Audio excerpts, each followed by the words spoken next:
தெரியும். நான் வந்து ஏப்ரல் மந்த் போனதுனால அங்கே ஏரியில் குளிக்க முடியல.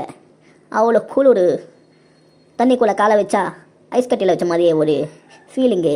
அப்படியே பல்லெல்லாம் தப்பா டப்பான்னு அடிச்சிக்குது. நான் முடியல. அப்புறம் எங்கள் மாமா தான் தலையில் இறக்கி விட்டார்.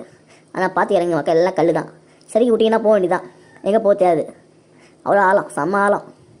ஓகே, அந்த ஃபோட்டோ வரும் பாருங்க, அந்த தண்ணி போகிற ஃபோர்ஸை பாருங்கள், வேறு லெவலில் இருக்கும். அது என்னன்னு தெரில எனக்கு. அங்கே தண்ணியெல்லாம் ப்ளூ கலரில் இருக்குது. ப்ளூ சொல்கிறதா க்ரீன் சொல்கிறது தெரில. ஆனால் தண்ணி மட்டும் அசல் செம்ம ஃப்ரெஷ்ஷு. ஏன்னா ஹிமாலயாலேருந்து வருது. அது எல்லாம் 4-5 நதிகள் சேர்ந்து இங்கே வந்து ரிஷிகேஷ் வந்து கலக்குது. ஸோ நீங்கள் போனீங்கன்னா செம்ம என்ஜாய்மெண்ட்டாக இருக்கும். அது புள்ளிங்க கூட போங்க. புள்ளிங்க நான் யாருமே இல்லை, உங்கள் ஃப்ரெண்ட்ஸ் தான், உங்கள் க்ளோஸ் ஃப்ரெண்ட்ஸ். ஸோ எங்கேயுமே எந்த ஏரியாவுக்கு போனாலும் அங்கே கைட்லைன்ஸை ரெஸ்பெக்ட் பண்ணுங்கள். அதை மீறி எதுவும் பண்ணாதீங்க. ஓகே, அதை மீறி பண்ணிங்கன்னா உங்களுக்கு தான் ஆபத்து.